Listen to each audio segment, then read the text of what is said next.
Thì cáu gì ấy em? Hử? Hử? Hử?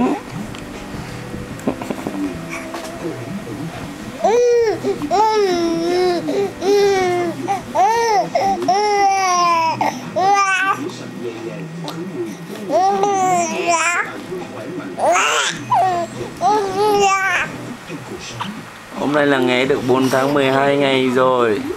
Ngày đang chém gió đấy, tổ trưởng tổ chém gió đấy các bạn ạ.